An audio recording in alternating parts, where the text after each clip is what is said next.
हम नोएडा में खड़े हैं और यह दिल्ली से सटा हुआ एरिया है, लेकिन बात नोएडा की नहीं है, बात प्रयागराज की है। और खबर सुप्रीम कोर्ट से आई। सुप्रीम कोर्ट ने एक आज तल्ख टिप्पणी की संवेदनशीलता को लेकर सरकारों की, निगमों की, उन निगमों की जो कई बार अकाट्य भ्रष्टाचार में डूबे होते हैं। इस चर्चा पर और बात करने के लिए हमारे साथ हमारे सहयोगी संतोष हैं। संतोष, जिस तरह की बातें सुप्रीम कोर्ट ने कही है प्रयागराज डेवलपमेंट अथॉरिटी को लेकर के, क्या मानना है आपका और क्या कुछ कहा? सुप्रीम कोर्ट ने एक बुलडोजर एक्शन को लेके एक टिप्पणी करी है कि प्रयागराज में 5 लोगों के ऊपर 2021 में मार्च में बुलडोजर एक्शन हुआ था और एक्शन इतनी जल्दी लिया गया कि नोटिस देने के 24 घंटे के अंदर ही उनके घरों को तोड़ दिया गया। तो उसी को लेके सुप्रीम कोर्ट का कहना है कि एकदम संवेदनहीन है और ये जो आर्टिकल 21 का हनन है उसी को लेके सुप्रीम कोर्ट ने बहुत ज्यादा तल्ख टिप्पणी करी है और इस पर उन प्राधिकरण पर इसको लेके जुर्माना भी लगाया है।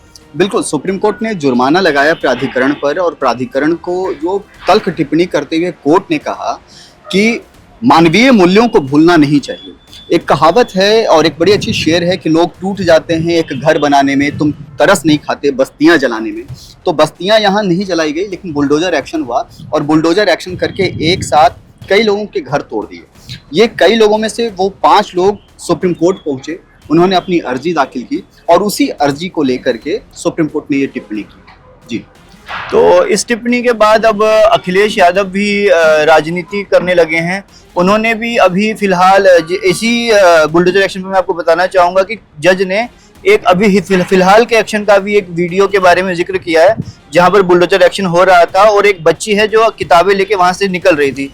तो अखिलेश यादव ने वही वीडियो शेयर करते हुए सरकार पर निशाना साधा है। नहीं, आप ठीक कह रहे हैं कि राजनीति तो होते रहेगी, लेकिन आपको मैं बताऊं संतोष कि जस्टिस 2 जजों की बेंच ने आज ये तल्ख टिप्पणी की। जस्टिस अभय एस ओका और जस्टिस उज्जवल भुइयां की बेंच है। इन दोनों ने साफ साफ कहा कि राइट टू शेल्टर नाम की भी कोई चीज होती है और उचित प्रक्रिया नाम की भी कोई चीज होती है। मतलब कि 2 चीजें, राइट टू शेल्टर और प्रक्रिया। क्योंकि जो पीड़ित थे उन्होंने यह आरोप लगाया था सुप्रीम कोर्ट में अर्जी में कि उनको नोटिस के बाद 24 घंटे का भी समय नहीं दिया गया। ये बात जो आज जिस मार्च की आप बात बता रहे हैं कि मार्च के महीने में हुआ, मार्च के महीने में नोटिस जारी किया जाता है और उसी के बाद नोटिस जारी करने के बाद जब पीड़ितों को नोटिस रिसीव होता है 6 तारीख को और 7 तारीख को जो है मतलब एक दिन बाद ही जो है बुलडोजर एक्शन चला दिया जाता है। इसमें एक बड़ी बात आपको बताएं संतोष कि सुप्रीम कोर्ट ने यह भी कहा है कि जितने भी पीड़ित हैं 5 पीड़ितों को प्रयागराज डेवलपमेंट अथॉरिटी को जुर्माना भरना होगा। सुप्रीम कोर्ट ने कहा है कि 10-10 लाख रुपए का मुआवजा आप दीजिए और राइट टू शेल्टर। अभी तक हम लोग एक सरकार जब यूपीए की थी तो राइट टू एजुकेशन लेकर के आई थी, अब राइट टू शेल्टर नाम की चीज का जिक्र किया सुप्रीम कोर्ट ने और सुप्रीम कोर्ट ने साफ साफ कहा कि हर व्यक्ति को जीने और रहने का अधिकार है और उसी के तहत राइट टू शेल्टर का जिक्र करते हुए 10-10 लाख रुपए मुआवजा राशि देने की भी बात कही है सुप्रीम कोर्ट ने। तो इसमें जो याचिकाकर्ता हैं उनमें से एक प्रोफेसर और एक वकील और 3 महिलाएं थी और प्रयागराज प्राधिकरण पर कोर्ट ने 10-10 लाख रुपए का जुर्माना दिया और इसको जल्दी देने के लिए कहा गया है। एक सुप्रीम कोर्ट ने जो बहुत इंपॉर्टेंट बात कही है कि बुलडोजर एक्शन से पहले 15 दिन का समय देना बहुत जरूरी है। नाफरमानी पर जिम्मेदार अधिकारियों पर ये जुर्माना राशि देने की बात कही है। शो कॉज नोटिस दिए बिना कोई तोड़फोड़ नहीं की जाएगी, ये सुप्रीम कोर्ट ने स्पष्ट कर दिया है।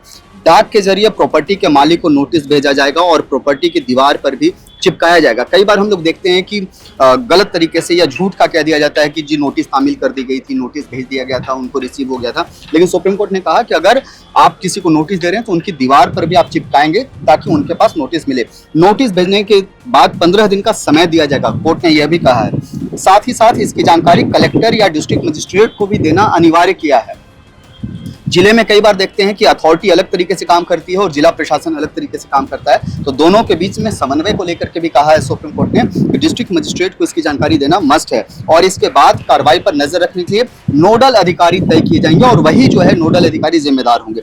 इस पूरे प्रोसेस के लिए एक डिजिटल पोर्टल बनाया जाए। कोर्ट ने यह भी कहा, बहुत इंपॉर्टेंट लाइन है कि पूरे प्रोसेस के लिए एक डिजिटल पोर्टल बनाया जाए जिसमें कार्रवाई का नोटिस और ऑर्डर दोनों अपलोड किया जाएगा। ये देखिए, ये चूंकि सुप्रीम कोर्ट ने संवेदनशीलता का जिक्र किया और उसी के तहत इस तरह के फरमान सुप्रीम कोर्ट ने जारी किए और कहा है कि यूं नहीं होगा कि आपकी बदमाशियां चलेंगी किसी अफसर की, ब्यूरोक्रेसी की ये हदें आप पार मत कीजिए। सुप्रीम कोर्ट ने एक तरीके से स्ट्रिक्ट गाइडलाइन फॉलो करने की बात कही है। जी कई बार हम देखते हैं कि जैसे कभी अतिक्रमण का मामला आता है, वहाँ पे बुलडोजर का एक्शन होता है, या किसी ने अगर घर अपना आगे बढ़ा दिया है, तो जब अधिकारी आते हैं तो वो नोटिस साथ में लेके आते हैं कि नोटिस चस्पा किया और तुरंत ही एक्शन कर दिया। तो उसी पे सुप्रीम कोर्ट ने कहा है कि हम ऐसा नहीं कर सकते, हमें उनको समय देना पड़ेगा, टाइम फ्रेम देना पड़ेगा। कोर्ट ने संतोष ये भी कहा है कि प्रॉपर्टी जब आप गिराने जा रहे हैं तो उसका भी एक परफॉर्मेंस सेट किया है। उन्होंने कहा कि अगर प्रॉपर्टी मालिक की ओर से ऑर्डर पर स्टे नहीं लगाया जाता तब बुलडोजर एक्शन लिया जाएगा। मतलब कि उनको 15 दिन तक का समय इसलिए मिल रहा है कि वो कोर्ट का रुख कर सकते हैं। जो ऑर्डर आया है निगम का, उसको लेकर के वो स्टे ऑर्डर लेकर के आ सकते हैं। प्रॉपर्टी गिराने की वीडियोग्राफी करने के भी निर्देश दिए गए हैं और इस पूरे प्रोसेस का रिकॉर्ड तैयार करने के भी निर्देश सुप्रीम कोर्ट ने दिए हैं, जिसे म्युनिसिपल कमिश्नर को सौंपा जाएगा। इसे डिजिटल पोर्टल पर भी अपलोड किया जाएगा। जैसे हमने पहले बताया कि हर चीज का पोर्टल पर आप डालना, ऑर्डर जारी किया उसके बारे में भी जानकारी देना, नोटिस दिया उसके बारे में भी जानकारी देना, ये सारे प्रोसेस को उसमें मस्ट किया है। और गाइडलाइंस की अगर अवमानना होती है, तो सुप्रीम कोर्ट ने कहा है कि अगर प्रॉपर्टी गिराने की प्रोसेस में गाइडलाइंस में चूक हुई तो कोर्ट की अवमानना का केस संबंधित अधिकारी पर चलाया जाएगा। बहुत इंपॉर्टेंट है, गिराई गई प्रॉपर्टी को दोबारा बनवाने और मुआवजे का खर्च जिम्मेदार अधिकारी अपनी जेब से देंगे। ये देखिए, सुप्रीम कोर्ट ने तय कर दिया है कि कहीं से भी बदमाशी नहीं चलेगी।